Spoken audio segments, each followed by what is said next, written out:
अस्सलाम वालेकुम everyone, good morning, welcome to my new video. I hope you all are doing good. यहाँ पे मैं नाश्ता बना रही थी, इसलिए मैंने बोला गुड मॉर्निंग। नाश्ता मुझे कुछ ज़्यादा बनाना था, हमारे पास थोड़े से हम घर के ज़्यादा लोग थे आज, और मैंने कहा था मैं खुद बनाऊँगी। मैंने वाइट आटा मैदे वाला मंगवा लिया था और इसके ही पराठे बना रहे थे हम। और आज पराठे मैंने फिर से स्ट्रिप्स वाले बनाए हैं, बहुत बहुत अच्छे बने हैं, बहुत ज़बरदस्त बने हैं। मतलब इतनी लेयर्स थी, इतने क्रिस्पी थे, वो मैं आपको भी आगे दिखाती हूँ। तो मैंने पहले नॉर्मल आटे को अलग अलग करके छोटे छोटे बॉल्स बना लिए। उसके बाद मैंने एक एक रोटी को बेलना शुरू किया और फिर इन सारी रोटियों में मैंने अच्छे से घी लगा लिया। अगर तो आप इस तरह स्ट्रे देते हैं आटे को तो बहुत ज़्यादा अच्छे बनते हैं, लेकिन मैंने इतना स्ट्रे नहीं कभी भी दिया, क्योंकि मुझे ज़ाहिर साथ साथ बनाने होते हैं। और इस तरह देख लें, थोड़ा सा ड्राई आटा भी स्प्रिंकल कर लिया करें। ये फिर ये होता है ना कि लेयर्स अलग अलग हो जाती हैं। और ये तो इतना क्रिस्पी था, इतने क्रिस्पी पराठे थे कि हर बाइट की एक अलग लेयर सामने आ रही थी। मतलब मैंने ये तरीका वैसे भी सही देखा है, पहले तो मैं दूसरा ही बना रही होती थी, और ये आप ज़रूर ट्राई कीजिएगा। यहाँ पे बस मैंने पराठों की तैयारी शुरू की थी, साथ में मैंने चाय, ऑमलेट और ये चीज़ें बनानी थी। तो वो तो खैर मैंने रिकॉर्ड नहीं की थी, मैंने कहा चलिए मैं आपके साथ टिक्की पराठे रेडी कर लेती हूँ, क्योंकि ये बहुत अच्छे बन रहे हैं आजकल। मैंने खुद नई रेसिपी ये देखी है, पहले मैं भी दूसरी तरह बनाती थी, लेकिन इस तरह हर बाइट की अलग लेयर बनी हुई होती है। और इतने ऑयल से बनाए या घी से बनाए, ये आपका अपने पे। हमारे घर में घी से बनाए जाते हैं और बड़े शौक से खाए भी जाते हैं पराठे, तो इसलिए मैं रोज़ आपको जो पराठा बनाते हुए देखेंगे। कभी शाम में कोई ऐसा सालन है जिसके साथ पराठा खाने का दिल है जी, तो शाम में भी पराठा ही चलेगा। सुबह सुबह तो वैसे पराठा हम नहीं खा रहे आजकल, तो हम ब्रेड और एग ही खा रहे होते हैं।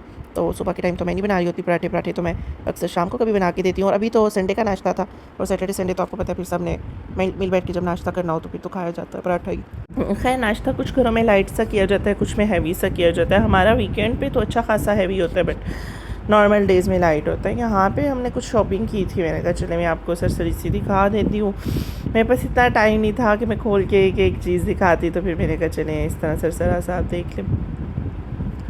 कुछ बस चीज़ें ले आनी होती है। और हाँ, सबसे फेवरेट जो मेरा एक्सपीरियंस भी है, और जो मेरा फेवरेट ब्रांड भी है, और रीज़नेबल भी है, अफोर्डेबल भी है, जो कि सबको पता है, माना जाना, और सबको पता है कि मेरे तो वहाँ से हर दफ़ा चीज़ें लेनी होती हैं, वो है ज़लबरी में। आगे आपको उसकी शर्ट दिखाती हूँ। वहाँ पे तो अब तो वो माशाल्लाह ऐसा बन गया है कि मैं घर के लड़कों की शॉपिंग भी वहीं से कर रही होती हूँ। मैं कहती हूँ भाई अच्छा है, और इनकी क्वालिटी भी अच्छी है। अब आप सबको तो पता ही होगा, ये नहीं कि मैं कोई प्रमोशन कर रही हूँ, ऐसा तो कुछ भी नहीं है। मैं तो बताती भी नहीं होती साइड से ऐसे, क्योंकि मेरा यही होता है कि नहीं, हर इंसान बेहतर जाता है, जिसने पूछना हो मैं बता दूँगी। लेकिन ज़लबरी ऐसा है कि आप लाजमी से कपड़े लें, मतलब इस पर सेल वगैरह नहीं होती, ऑफ नहीं होता, लेकिन इसके अपनी कीमत ही पहले इतनी जायज़ होती है कि आप इजीली अफोर्ड कर सकते हो। मैं तो इधर से गर्मियों के इतने कपड़े लेती हूँ, सर्दियों के लेती हूँ। बैग्स कलेक्शन इनकी बहुत अच्छी है, बहुत अच्छी है। मैं अक्सर ये एक बैग मैंने पहना भी हुआ था 2-3 महीने जो लिया।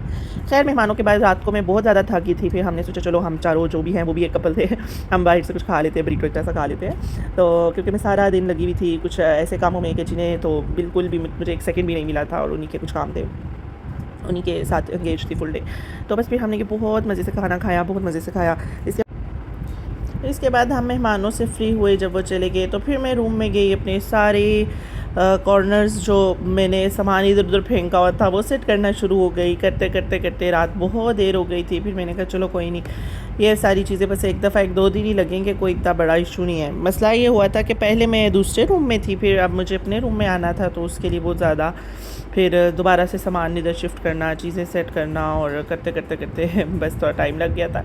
बीच में से कुछ दिन बड़े अच्छे भी गुजरे, इंजॉय वाले भी थे, लेकिन कुछ दिन हमारे बहुत हेक्टिक भी थे।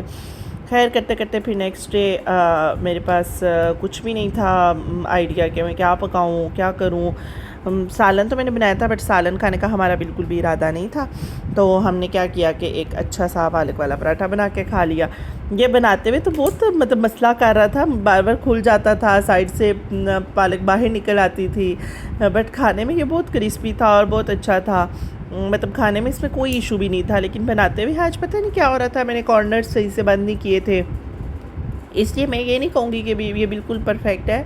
आप मुझे कॉपी ना करें, आप साइड्स को अच्छे से प्रेस कीजिएगा, क्योंकि जो गलती मैंने की है आई डोंट वांट कि वो गलती आप करें। और मतलब हर इंसान बेहतरीन बनाता है, कुछ लोग तो उसके पहले से ही पालक अंदर रख के फिर ही एक दफ़ा से ही रोटी को बड़ा करते हैं। तो उस तरह मैं आलू वगैरह का कर लेती हूँ, लेकिन ये पालक में चूँकि ऑयल वगैरह भी था, खाना था ना, सालन से मैंने बनाया था। तो मैंने क्या किया कि मैंने एक रोटी को अच्छे से बेल के छोटा सा ना, उसके अंदर मैंने सारी पालक रिफ़िल कर दी, और मैंने शायद ज़्यादा फिल कर दी थी। लेकिन जब फिर मैं इसको दोबारा से पका रही थी ना, तो पकाते हुए नहीं, सॉरी, बेलते हुए ही मुझसे टूटना शुरू हो गया था। तो कॉर्नर्स को खैर आप अच्छे से बंद करें अगर, तो शायद ये नहीं टूटेंगे। यहाँ पे मेरे हाथ भी बहुत तो स्लिपरी हो रहे थे, फिर भी मैंने कहा चलो मैं देखती हूँ ना। तो ये बहुत ज़्यादा भर भर के मैंने डाली थी, मैंने कहा ऐसे ही फिर सूखा सूखा पराठा, ये देखें ऐसे मुझसे गलती हो गई थी, लेकिन है फिर वो मैंने एक्स्ट्रा निकाल दिया। फिर मैंने कॉर्नर्स को अच्छे से सेट किया, मैंने कहा नहीं ऐसे तो सारी निकल जाएगी और सूखी रोटी खाने का फ़ायदा नहीं है, पालक वाला पराठा है, पालक ही ना हो तो क्या फ़ायदा। तो फिर मैंने इसे पका लिया था। मेरी रोटी इतनी मोटी नहीं थी, बारीक बारीक सी थी, दो छोटे छोटे मैंने बॉल्स लिए थे। खैर इसको मैंने अच्छा सा क्रिस्पी करके बना लिया, सही दोनों तरफ से रेड रेड किया ऑयल डाल के। तो ये बिल्कुल परफेक्ट नहीं था, मैं अपनी गलतियाँ भी आपको साथ बताती हूँ, ताकि बिल्कुल परफेक्शन में तो कोई भी खाना नहीं बना सकता। और इस दफ़ा जो मिस्टेक हुई है वो मुझे याद है, अगली दफ़ा मैं वो मिस्टेक नहीं करूँगी। मैंने इसको बहुत ही हल्की आँच पर बनाया था। अभी तो मैंने बहुत फास्ट किया, स्पीड के, चले जल्दी से ये बन जाए, ऐसे क्या इसको देख देख के दिल ख़राब करना कि बार बार परेशान होना कि ख़राब हो गया था। है फिर मैंने शाम में थोड़ी सी चाय भी बना ली, साथ मैंने कहा सालन बनाना था। सालन में कुछ क्लिप्स मुझसे रिकॉर्ड नहीं हो पाए, मैंने दाल बनानी थी और साथ में सब्ज़ी बनानी थी। तो मैंने अच्छा सा प्याज वगैरह काट के कुकर में ऐड किया। मैंने कुकर में बनाई थी, कुकर में बहुत जल्दी बन गई थी। तो मेरे पास दाल चना थी और सब्ज़ी थी, आई थिंक ये लौकी होती है। तो इसके अंदर से जो बीज वाला हिस्सा होता है वो आप निकाल लीजिएगा, ताकि वो तो काट लेते हैं, हम तो वो नहीं सालन में शामिल करते। और फिर ये पीछे से बहुत थोड़ी सी रह जाती है खाने वाली। एक मैंने हांडी बना ली थी और एक की मैंने काट के तो फ्रीज़र में रख दिया है कि फिर कभी बना लूँगी, ताकि उस टाइम मेरे पास टाइम भी नहीं था और इतना ज़्यादा सालन खाता भी कौन, सब्ज़ी तो आपको ऐसे भी पता है और कौन खाता है इतनी। तो खैर फिर मैंने फ़ौरन से, बहुत अच्छी बनी थी बाय द वे। मैंने पहले प्याज थोड़े से किए, उसमें लहसुन अदरक डाला, फिर मैंने उसमें टमाटर डाले। अब यहाँ पे ना वो शायद मुझसे कुछ रिकॉर्ड नहीं हो पाया। तो उसके बाद मैंने सब्ज़ी काट ली थी। अच्छा सा मसाला भुनने के बाद मैंने बीच में सब्ज़ी ऐड की, बीच में मैंने दाल ऐड की। दाल ऐड करके मैंने थोड़ा सा पानी ऐड करके ना, सारे मसाले डाल के थोड़ा सा पानी ऐड करके मैंने कुकर चला दिया था। तकरीबन मीडियम फ्लेम पे मैंने कुकर चलाया था 10-15 मिनट, और वो इतना अच्छा से पक गई थी। अब यहाँ पे ये देखें कि मैं ना आपको पहले वाला दिखाना ही भूल गई, शायद वो रिकॉर्ड नहीं हुआ था। तो मैंने बीच में प्याज, टमाटर और जिंजर गार्लिक सारी चीज़ें ऐड की थी, प्रॉपर लवाज़मात के साथ बनाई थी। मैंने हरी मिर्चें ऐड की थी कि अच्छा सा टेस्ट आए। बहुत अच्छा बना था, फीका फीका नहीं बना था, थोड़ा सही बना था। और ये जो अब एक्स्ट्रा बच गई थी, मैंने इसको कहा चलो मैं काट के ना अंदर से बीज निकाल के ऐसी छोटी छोटी काट के मैं फ्रीज़र में रख देती हूँ, ख़राब ना हो जाए, क्योंकि मैं ये सब्ज़ी ले आई थी। तो फिर मैंने इसको काट के फ्रीज़र में रखा है। इसको मैं इंशाल्लाह गोश्त वगैरह के साथ बना लूँगी। तो इस तरह मैंने बारीक बारीक काटी थी सब्ज़ी। ऊपर से छिलका आप वो दूसरी तरह भी उतार सकते हो, खुरच के भी, और इस तरह के से भी उतार सकते हो। मैंने तो इस तरह से उतारा था, बहुत मुश्किल था छिलका उतारना। इस दौरान मेरा हाथ 3 दफ़ा कटा है और अभी तक मेरे हाथों में बड़ा दर्द है, पता नहीं क्यों कट रहा था। फिर नाइफ़ भी मैंने चेंज किया कि शायद बहुत तेज़ नाइफ़ के साथ मैं काट रही हूँ। तो इतने में मेरा कुकर भी चल रहा था। मैंने कहा चलो जितनी देर में मेरी हांडी बनती है उसकी एक फ़ाइनल लुक वगैरह देख के तो फिर ही मैं जाती हूँ अंदर। तो जो फिर एक्स्ट्रा बच गया उसको मैं इस तरह से कर लेती हूँ, फ्रिज में रखती हूँ। खैर काटने के बाद भी बिल्कुल थोड़ी सी रह जाती है और पकने के बाद तो और ही थोड़ी रह जाती है। तो आप अगर ज़्यादा लोग हैं फैमिली में, 2 से या ज़्यादा लोग हैं, इंशाल्लाह हम भी अभी ज़्यादा ही पकाएँगे, तो फिर आप एक ना पकाएँ, फिर आप 2-3 पकाएँ। तो इतने में हमारे बर्तन काफ़ी सारे हो रहे थे, हमने कहा चले बर्तन वगैरह वॉश करते हैं। और फ्रूट्स भी आए हुए थे। फ्रूट्स तो बिल्कुल खाने का टाइम ही नहीं मिलता, ना तो काटने की आदत है, लेकिन आज मैंने इरादा किया नहीं ये फ्रूट हम खाएंगे। इस टाइम मैं मोटे मोटे पीसीज में काट लेती हूँ फोक के साथ, फिर हम इजीली खा लेते हैं।